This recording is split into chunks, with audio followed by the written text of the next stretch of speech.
Capítulo 8º. De invalidade do casamento. Artigo 1548. É nulo o casamento contraído. Primeiro. Revogado. Inciso 2º. Por infringência de impedimento. Artigo 1549. A decretação de nulidade de casamento, pelos motivos previstos no artigo antecedente, pode ser promovida mediante ação direta, por qualquer interessado, ou pelo Ministério Público. Artigo 1550. É anulável o casamento.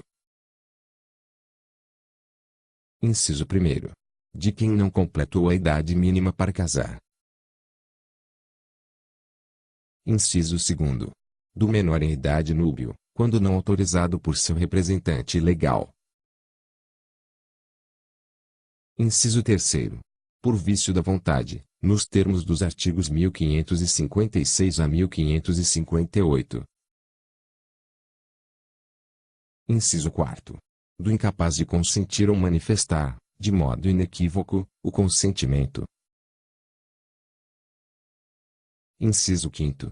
Realizado pelo mandatário, sem que ele ou outro contraente soubesse da revogação do mandato, e não sobrevindo coabitação entre os cônjuges.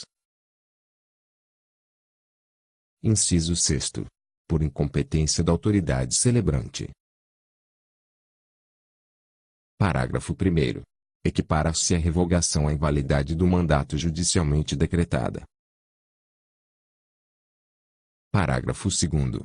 A pessoa com deficiência mental ou intelectual em idade núbia poderá contrair matrimônio, expressando sua vontade diretamente ou por meio de seu responsável ou curador.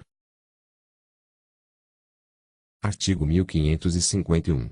Não se anulará, por motivo de idade, o casamento de que resultou gravidez. Artigo 1552. A anulação do casamento dos menores de 16 anos será requerida. Inciso 1º. Pelo próprio cônjuge menor. Inciso 2º. Por seus representantes legais. Inciso 3º. Por seus ascendentes. Artigo 1553. O menor que não atingiu a idade núbil poderá, depois de completá-la, confirmar seu casamento, com a autorização de seus representantes legais, se necessária, ou com suprimento judicial. Artigo 1554. Subsiste o casamento celebrado por aquele que, sem possuir a competência exigida na lei, exercer publicamente as funções de juiz de casamentos e, nessa qualidade, tiver registrado o ato no registro civil. Artigo 1555. O casamento do menor em idade núbio, quando não autorizado por seu representante legal, só poderá ser anulado se a ação for proposta em 180 dias, por iniciativa do incapaz, ao deixar de sê-lo, de seus representantes legais ou de seus herdeiros necessários.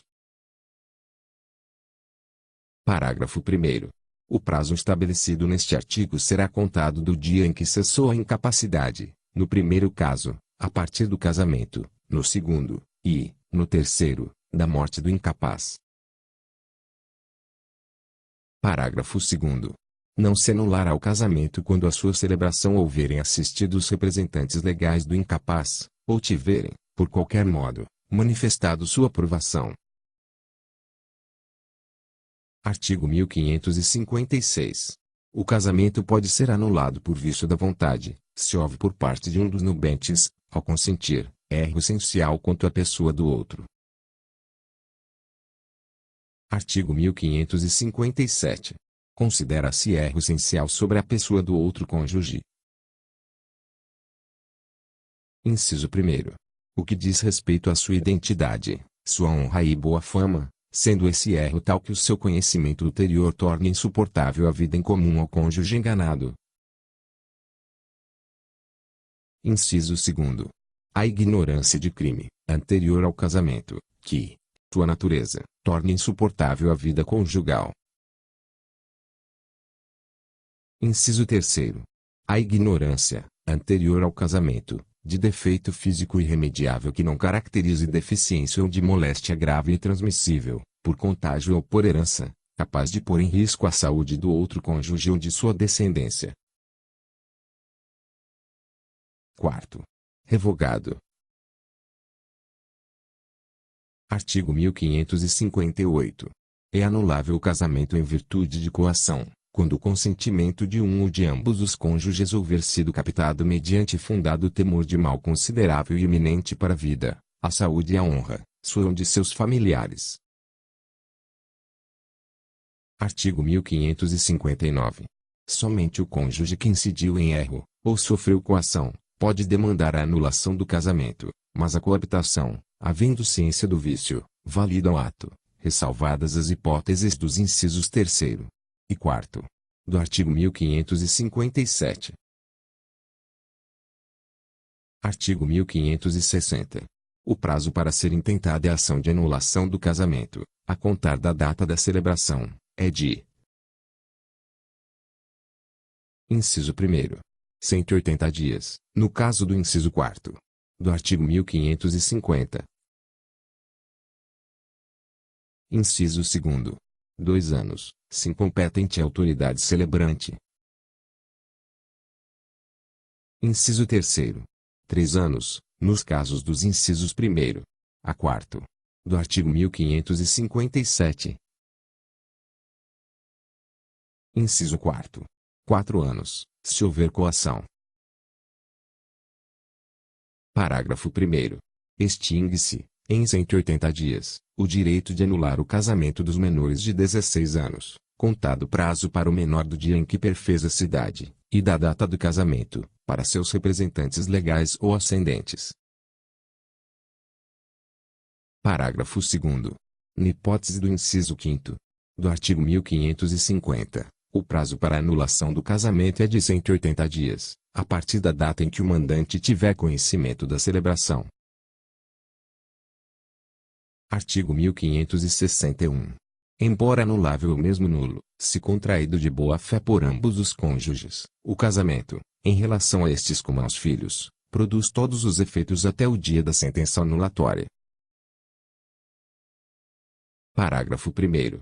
Se um dos cônjuges estava de boa-fé ao celebrar o casamento, os seus efeitos civis só ele e os filhos aproveitarão. Parágrafo 2º. Se ambos os cônjuges estavam de má-fé ao celebrar o casamento, os seus efeitos civis só os filhos aproveitarão. Artigo 1562. Antes de mover a ação de nulidade do casamento, a de anulação, a de separação judicial, a de divórcio direto ou a de dissolução de união estável, poderá requerer a parte, comprovando sua necessidade, a separação de corpos, que será concedida pelo juiz com a possível brevidade. Artigo 1563. A sentença que decretar a nulidade do casamento retroagirá à data da sua celebração, sem prejudicar a aquisição de direitos, a título oneroso, por terceiros de boa-fé, nem a resultante de sentença transitada em julgado.